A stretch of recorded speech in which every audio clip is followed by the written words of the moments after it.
दूसरों से करवाना चाहिए। बोलो यही धर्म कहता है कि नहीं कहता है? इसलिए केवट ने कहा मैं अपने हाथों से सत्कर्म कर रहा हूं, लेकिन पूरा गांव करे, मेरी ये इच्छा है, इसलिए मैं पूरे गांव को जोड़ना चाहता हूं।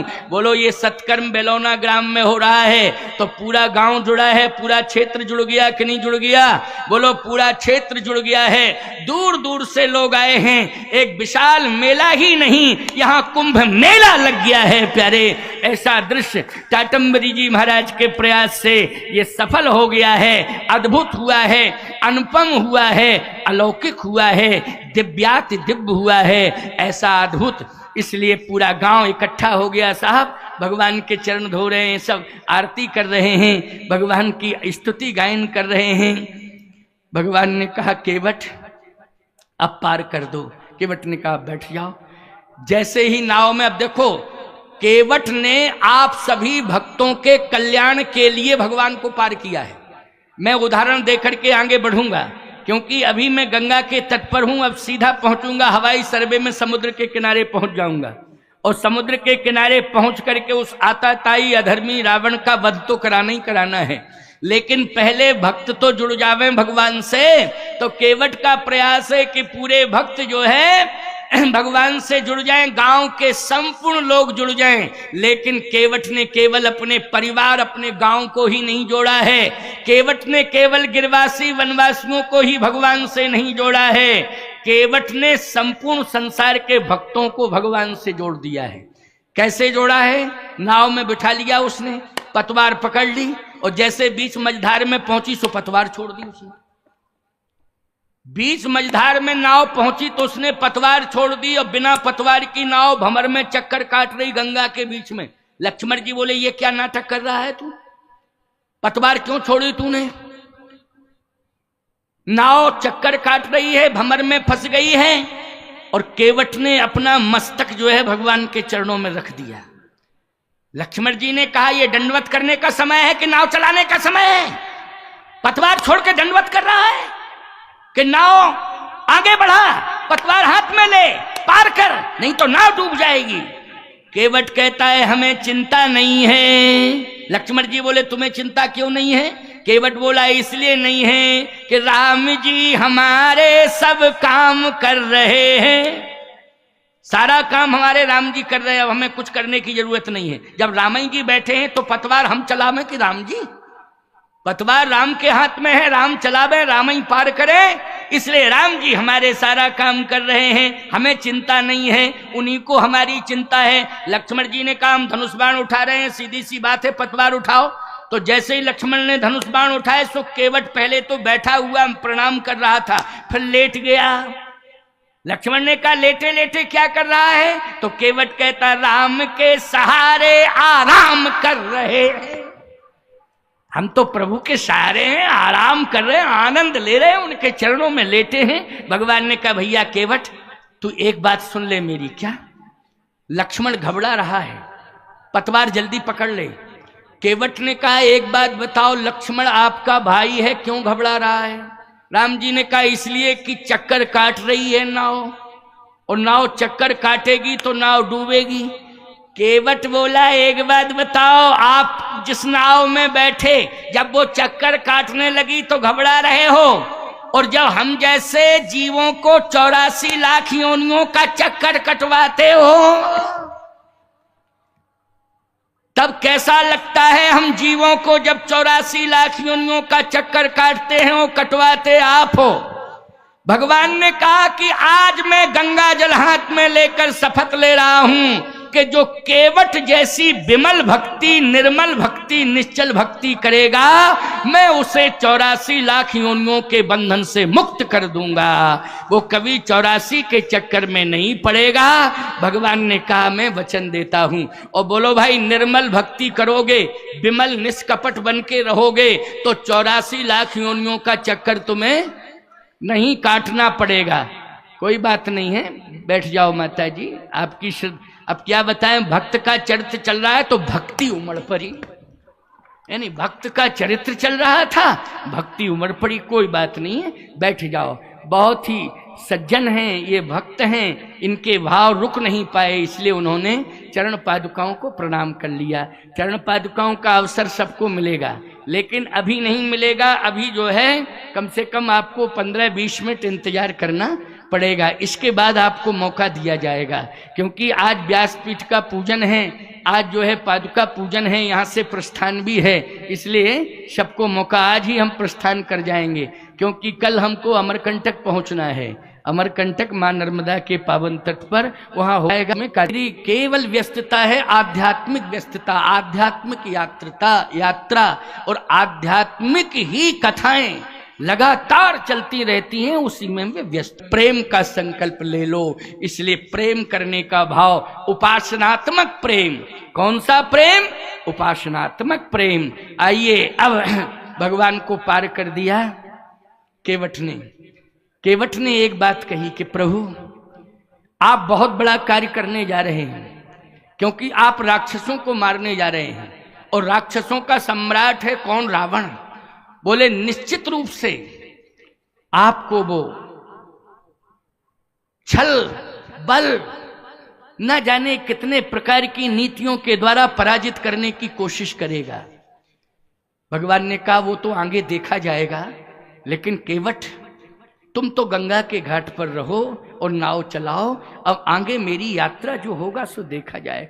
केवट ने एक बात कही, सुन लो, कि प्रभु पहले भी मैं जो गंगा के तट पर रह करके मजदूरी कर रहा था, उसमें केवल मेरा उद्देश्य यही नहीं था कि ये पालन पोषण मैं इस धंधे से करूं और गंगा के तट पर रहूं, इसलिए कि मेरे परिवार का पालन पोषण होगा।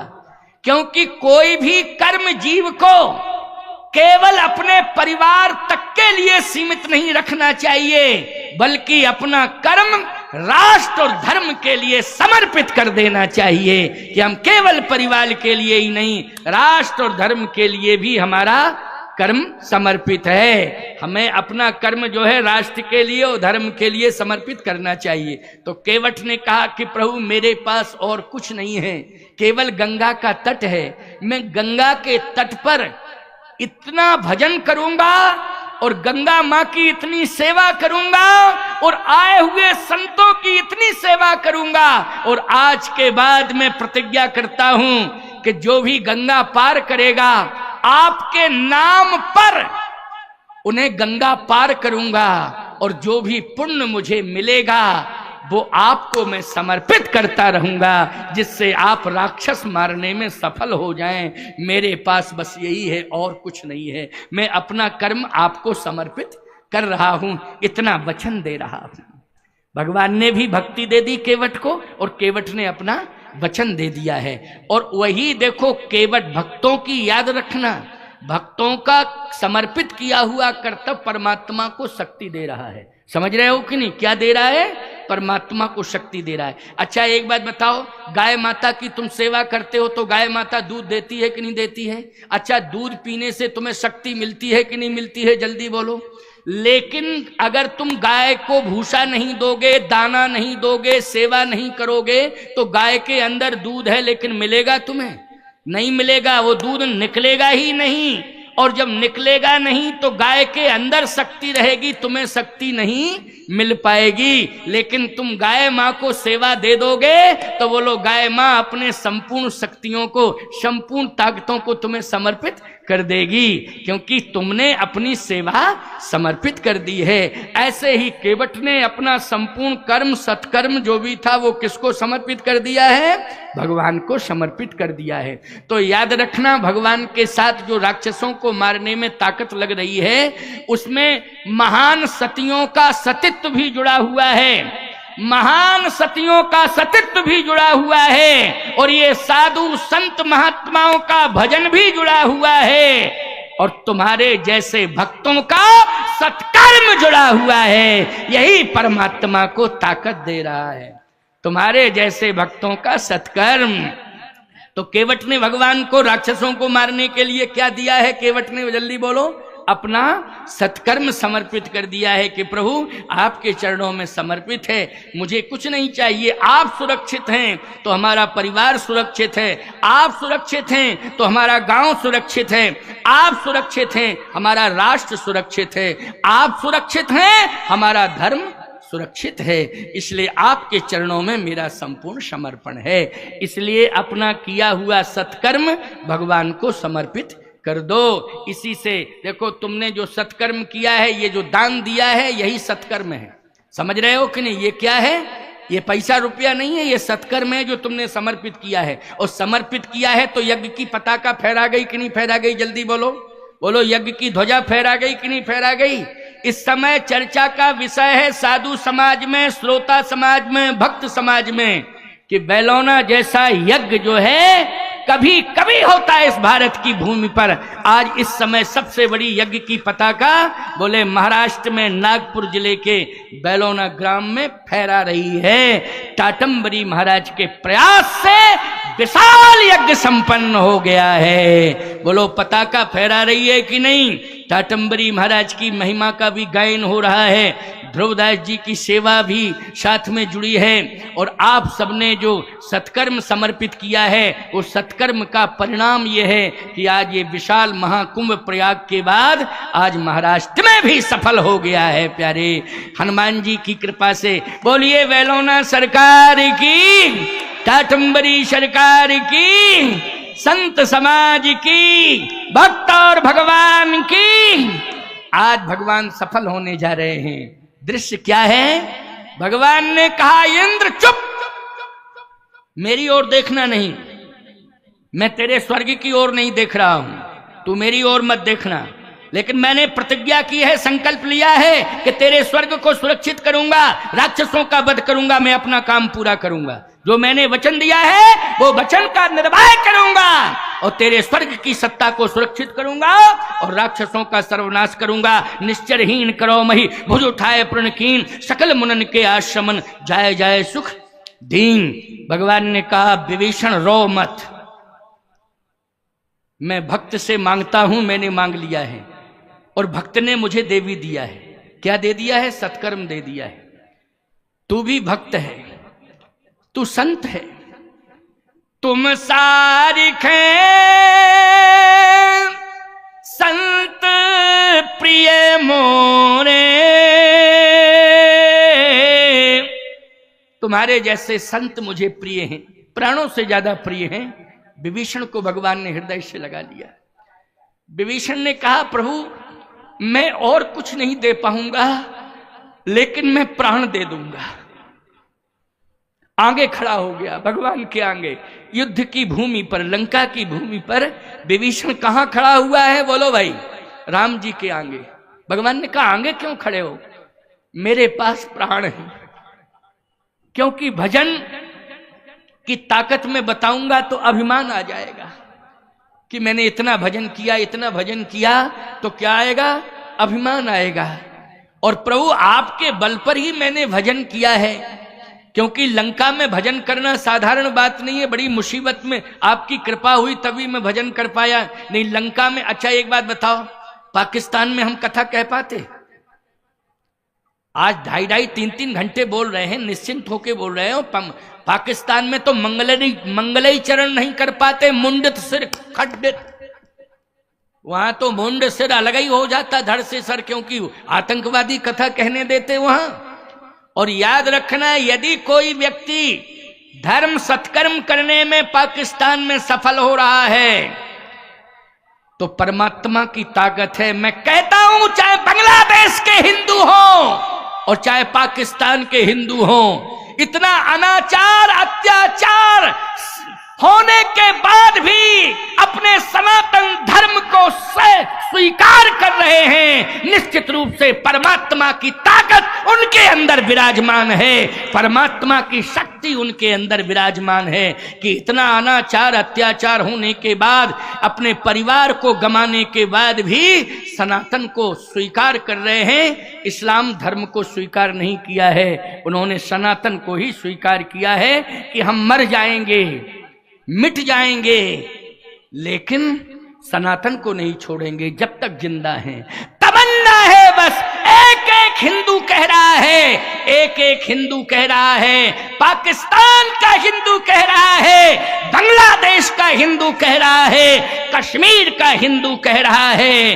तमन्ना है बस यही दिल में, साधना शेष रहना चाहिए। हम रहें या ना रहें, मेरा सनातन धर्म रहना चाहिए, मेरा सनातन धर्म रहना चाहिए, मेरा धर्म बना रहे, मेरा सनातन बना रहे।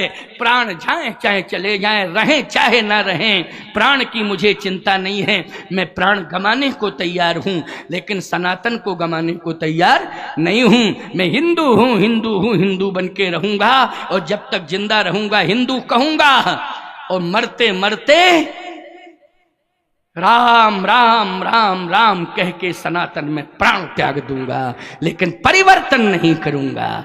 मैं सनातन में ही जीऊंगा, सनातन में ही मरूंगा।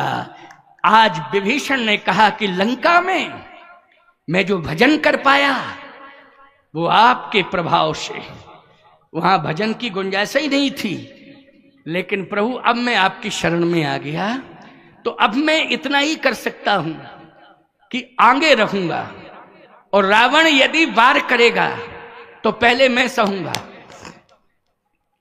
और प्राण त्याग दूंगा, तब आप पर आंच आने दूंगा। इसलिए वो आगे हो गया। अब रावण आया, जैसे ही रावण आया तो विभीषण रोने लगा। रावण रथी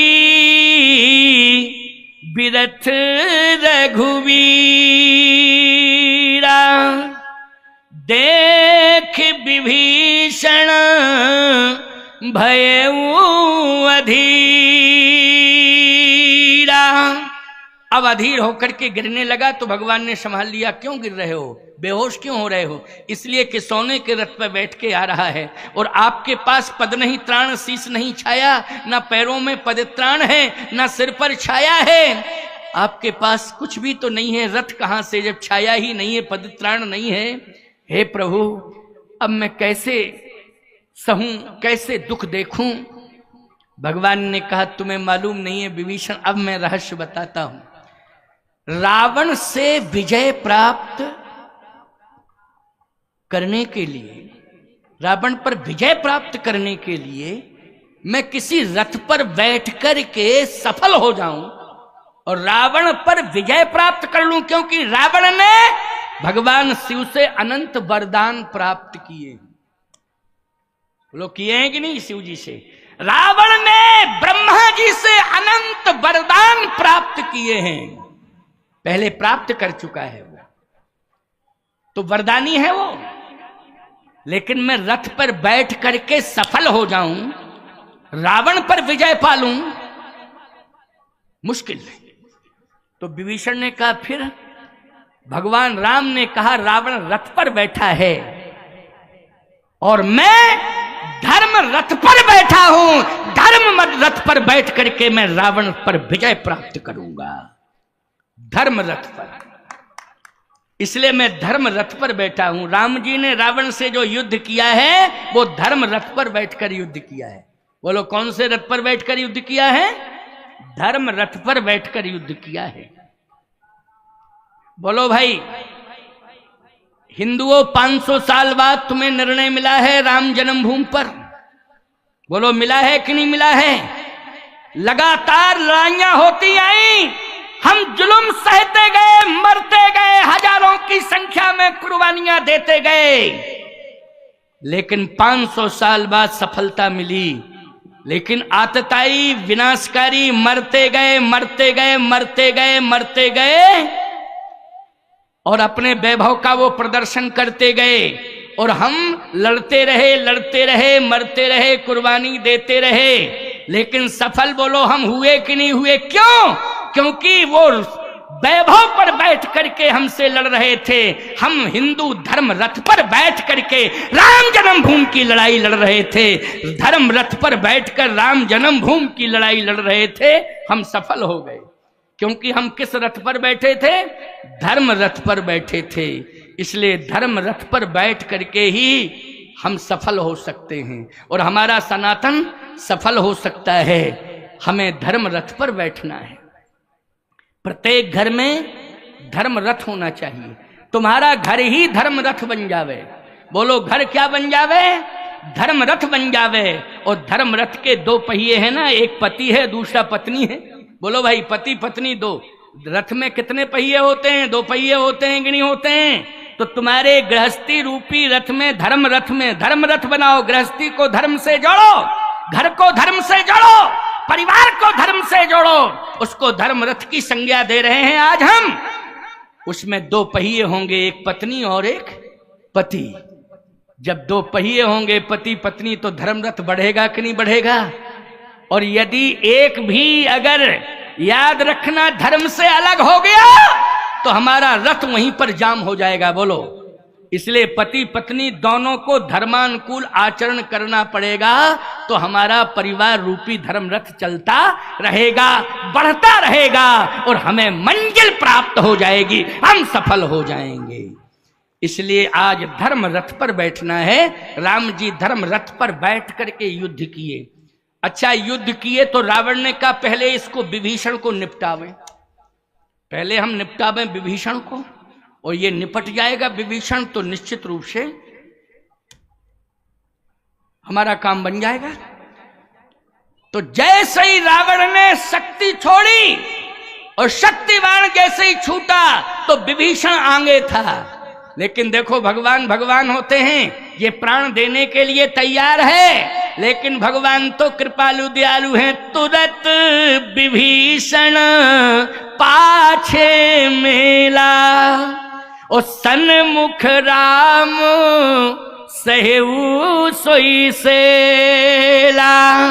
भगवान ने उसी समय विभीषण का हाथ पकड़ा और पीछे कर दिया, पीछे कर दिया। याद रखना, हाथ पकड़ा, पीछे।